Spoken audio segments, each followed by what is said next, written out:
నమస్తే గురుగారు. వాగర్థావివ సంపృక్తౌ వాగర్థ ప్రతిపత్తయే జగదఃపితరౌ వందే పార్వతీ పరమేశ్వరౌ.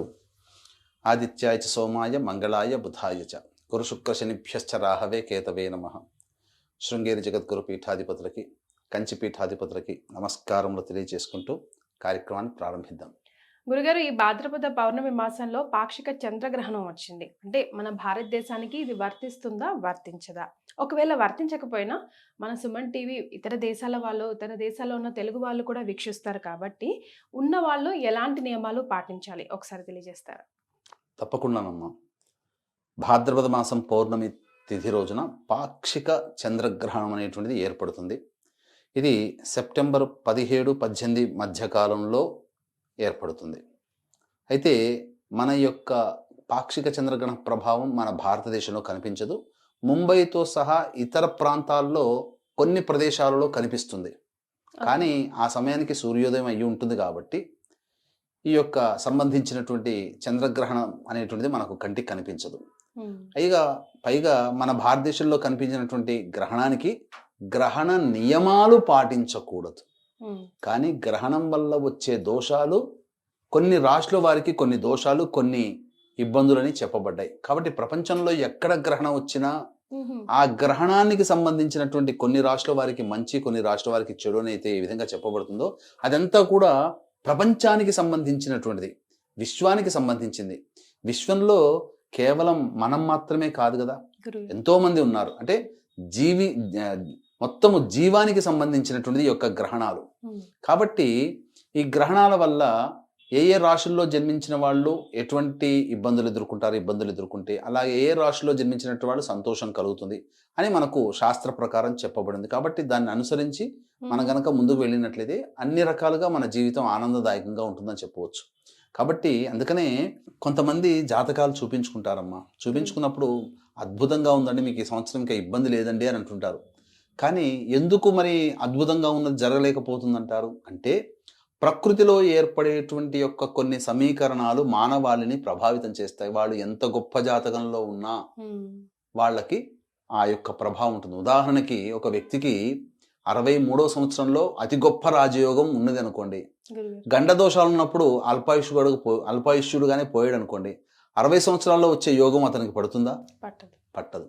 అలాగే మన జీవితం ఎంత గొప్పగా, జాతకం ఎంత అద్భుతంగా ఉన్నా గ్రహణాలు, ప్రకృతి విపత్తుల వల్ల కొన్ని రాశుల వారు ఇబ్బందులు ఎదుర్కొంటారు. కాబట్టి ఆ అద్భుతంగా ఉన్నది కాస్త సామాన్యంగా మారుతుంది.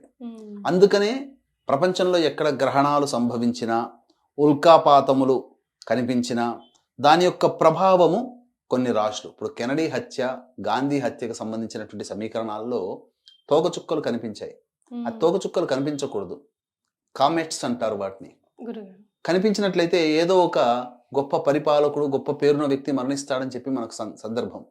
కాబట్టి ఆ విధంగా జరుగుతున్నాయి. కాబట్టి మనం అంత ఆషామాషిగా మనకు కనిపించట్లేదు కదా అని చెప్పి మన నియమాలు పాటించడానికి లేదమ్మా. అయితే ఇక్కడ ఏంటంటే మనకు నియమాలు పాటించకుండా ఉండడానికి లేదంటున్నారు. నియమాలు పాటించాల్సిన అవసరం లేదు, కానీ ఆ ప్రభావం ఎఫెక్ట్స్ రాశుల మీద పడుతుంది. నియమాలు అంటే ఏంటి? ఆ గ్రహణం వచ్చిన సందర్భంలో ఆ గ్రహణాన్ని చూడకూడదు. అలాగే గ్రహణం వచ్చినప్పుడు ఆ ఇంట్లో ఎక్కడ నివసిస్తుంటారో అక్కడ నెగిటివ్ ఎనర్జీ ఆ యొక్క కనిపించే ప్రదేశంలో ఉంటుంది. కాబట్టి ఆ ఇల్లంతా శుభ్రపరచుకోవడం, పదార్థాలు శుభ్రపరచుకోవడం, అలాగే గర్భిణీ స్త్రీలు చూడకుండా ఉండడం, గ్రహణం ప్రారంభమయ్యే సమయం నుంచి ఎండ్ అయ్యేంత వరకు ఏ సమయం నుంచి ఎప్పటి వరకు భోజనం చేయకూడదు. ఇలాంటి వీటిని నియమాలు అంటారు. గ్రహణం కనిపించే ప్రదేశాలలో ఉన్నవాళ్ళు ఈ నియమాల్ని పాటించాల్సిందే.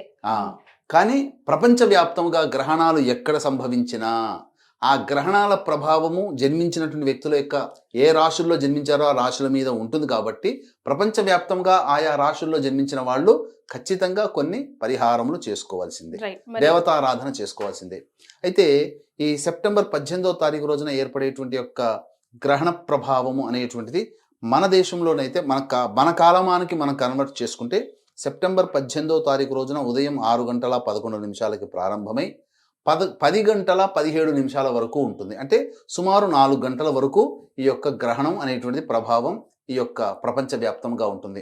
అయితే ఏ దేశాల్లో ఈ యొక్క గ్రహణం కనిపిస్తుంది అని మనకు ఉన్నట్లయితే south of America, north America అంటే అమెరికా మొత్తం కూడా, ఆఫ్రికా, అలాగే యూరప్ ఉమ్, మరియు అట్లాంటిక, ఆర్కిటిక సముద్ర తీర ప్రాంతంలో ఉన్న వాళ్ళందరూ కూడా ఈ యొక్క యూరప్ దేశాలన్నీ కూడా ఈ యొక్క గ్రహణ Almost. ప్రభావానికి గురవుతాయి. అమెరికాలో ఉన్న వాళ్ళందరికీ కూడా ఈ యొక్క గ్రహణ ప్రభావం ఉంటుంది.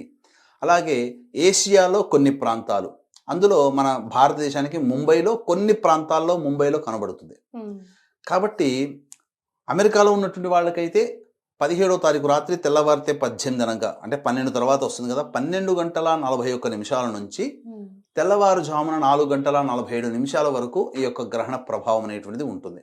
ఉమ్, కాబట్టి ఈ యొక్క గ్రహణ ప్రభావం ఆయా చెప్పినటువంటి అమెరికా, సౌత్ ఆఫ్రికా, యూరప్ దేశాలు, అలాగే ఏషియా దేశాల్లో కొన్ని, అంటార్కిటికా, ఆర్కిటికా తీర ప్రాంతాల్లో ఉన్నటువంటి వాళ్ళు అప్పుడు వాళ్ళు నియమాల్ని పాటించాలి. ఉమ్, అంటే గ్రహణానికి ప్రారంభమయ్యేదానికంటే ఒక 3 గంటల ముందు ఎటువంటి పదార్థాలు తీసుకోకూడదు. ఉమ్, ఆ గ్రహణ సమయం ఉన్నటువంటి సందర్భంగా నెగిటివ్ ఎనర్జీ, ఎక్స్రే కిరణాలు అన్నీ ప్రసరిస్తాయి. కాబట్టి అప్పుడు గ్రహణం అయిన తర్వాత ఇల్లంతా శుభ్రపరచుకోవడం, అలాగే బాలింతలు ఈ యొక్క గ్రహణాన్ని చూడకుండా ఉండడం, వృద్ధులకి, పసిపిల్లలకి మనకు నియమాలు చెప్పబడి ఉండలేదు.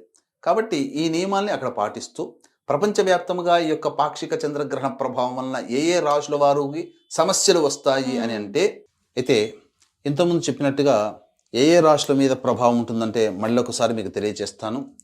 కుంభము, మీనము, మేషము, మిథునము, కర్కాటకము, కన్య, వృశ్చికం ఈ యొక్క రాశిలో జన్మించినటువంటి వారి మీద ఈ యొక్క పాక్షిక చంద్రగ్రహణ ప్రభావం ఉంటుంది. ఇండియాలోనైతే ఆ రోజున పూర్వభాద్ర నక్షత్రం ఉంది. అమెరికా అటువంటి ప్రాంతాల్లో ఉన్న వాళ్ళకైతే అప్పుడు ఆ సమయానికి ఉత్తరాభాద్ర నక్షత్రం మొదటి పాదంలో ఉంటుంది. కాబట్టి ఏదైనా మీనరాశిలో సంభవిస్తుంది. కాబట్టి పుష్యమి, అనురాధ, ఉత్తరాభాద్ర నక్షత్ర సంజాతకులు, పూర్వభాద్ర, పునర్వసు, విశాఖ నక్షత్రంలో జన్మించినటువంటి వారు ప్రధానముగా ఈ యొక్క దోష ప్రభావానికి గురవుతారు.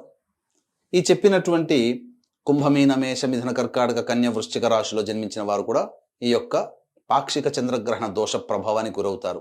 కాబట్టి ఆ సమయంలో అనగా ఇండియాలోనైతే 6 గంటల 11 నుంచి 10 గంటల 17 నిమిషాల వరకు, ఇతర ప్రాంతాల్లో ఉన్నటువంటి వారు, అమెరికాలో ఆ ప్రాంతంలో ఉన్నటువంటి వారు మధ్యరాత్రి 12 గంటల 41 నిమిషాల నుంచి 4 గంటల 47 నిమిషాల వరకు ఉంటుంది. కాబట్టి సుమారు 4 గంటలు దీర్ఘకాలికముగా ఉంటుంది.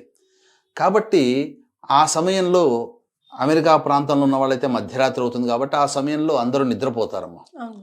కాబట్టి తెల్లవారి లేచిన తర్వాత ఉహు, చక్కగా నవగ్రహ దేవాలయం, శివాలయం ఉన్నటువంటి వాటికి వెళ్ళి చక్కగా ఆ సమయంలో వారు ఈ చెప్పినటువంటి రాశిలో జన్మించిన వారు అభిషేకములు జరిపించుకోవచ్చు. ఉమ్, తైలాభిషేకాలు చేయాలి. ఉమ్, ఎందుకంటే ఉత్తరాభాద్ర నక్షత్రం శనికి కూడా లింక్ వచ్చింది కాబట్టి. ఇక లేదు ఆ సమయంలో మేము పూజ చేసుకుంటామనే వాళ్ళు ఏదైనా కానీ ఇష్టదేవత మూల మంత్రం ఉంటుంది కదా, ఆ యొక్క అమెరికాలో ఉన్నటువంటి వాళ్ళు 12 గంటల 41 నుంచి 4 గంటల 47 నిమిషాల మధ్యకాలంలో జపం చేసుకోవచ్చు. ఇక మన దగ్గర కూడా ఆ రాశిలో చెప్పినటువంటి కుంభమీన, మేష, కర్కాటక, మిథున, కన్య, వృశ్చిక ఈ రాశుల్లో జన్మించినటువంటి వారు దోష ప్రభావానికి గురవుతారు. కాబట్టి ఆ రాశిలో జన్మించిన వాళ్ళు ఉదయం కల్లా కాలకృత్యాదులు తీర్చుకొని 6 గంటల 11 నిమిషాల నుంచి 10 గంటల 17 నిమిషాల వరకు ఇష్టదేవత ఆరాధన, లలితా సహస్రనామం, విష్ణు సహస్రనామం ఇలా చేసుకోవచ్చు. ఉమ్, అయితే ఇక్కడ ఎటువంటి సమస్యలు ఎదుర్కొంటారు? మరి ముఖ్యంగా మనఃకారకుడు చంద్రుడు కాబట్టి చంద్రపరమైనటువంటి సమస్యలు అంటే శ్వాసకోశ సంబంధమైనటువంటి ఇబ్బందులు కానీ, ఓ, రక్త ప్రసరణ సరిగ్గా జరగకపోవడం కానీ, ఉమ్, అలాగే ప్రధానంగా మనస్సు ప్రశాంతంగా ఉండదు. దీని ప్రభావము గ్రహణం ప్రారంభమయ్యేటువంటి నెల ముందు, గ్రహణం అయిపోయిన తర్వాత 2 నెలల వరకు ఉంటుంది. ఓ, కాబట్టి దీని నుంచి బయటపడాలంటే ఏ సమస్యకైనా చెప్పినటువంటి విధంగా పరిహారం, ఇవి మనుష్యులుగా వాళ్ళకి వాళ్ళు చేసుకునేటువంటి పరిహారం. అయితే మానవ పరిహారం అనేది దైవ పరిహారంలో భాగంగా ఉమ్, మన పీఠం ఆధ్వర్యంలో సెప్టెంబర్ 18వ తారీఖు రోజున ఈ యొక్క కుంభమీన, మేష, మిథున, కర్కాటక, కన్య, వృశ్చిక రాశిలో జన్మించినట్టు వారికి ఈ యొక్క చంద్రగ్రహణ దోష ప్రభావము తొలగిపోవడం కోసం గ్రహణ దోష నివారణ హోమాది కార్యక్రమాలు అతి సామాన్య మానవుడు పాల్గొనే విధంగా కేవలం పర్ హెడ్ 1500 రూపాయలకి చేయించడం జరుగుతుంది. అవకాశం ఉన్న వాళ్ళు కార్యక్రమ తదనంతరం కాంటాక్ట్ చేసి పూర్తి వివరాలు తెలుసుకోవచ్చు. ఇందులో భాగంగా మృత్యుంజయ హోమము, శనీశ్వర హోమము, దత్తాత్రేయ హోమము, అలాగే సుదర్శన హోమము, లక్ష్మీ హోమము లాంటివి చేయించడం జరుగుతుంది.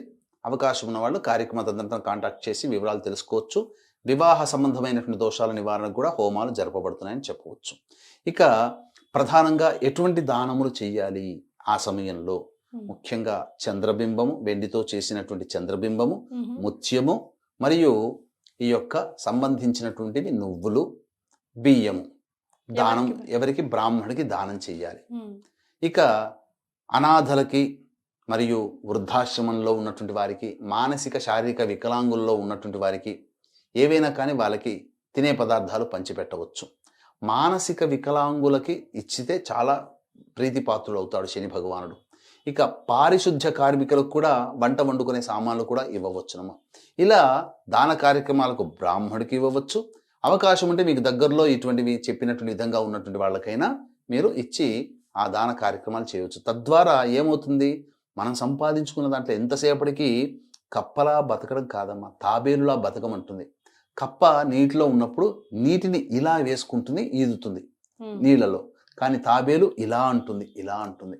అంటే ప్రపంచవ్యాప్తంగా ఎక్కడైనా కానీ కేవలం సంపాదించిన సంపదంతా ఒకే చోట నిలవకూడదమ్మా. సంపద సృష్టి జరగదు. అన్ని జీవుల రాశుల వారికి ఆనందంగా బతకాలంటే మనం సంపాదించింది వినియోగం అవ్వాలి.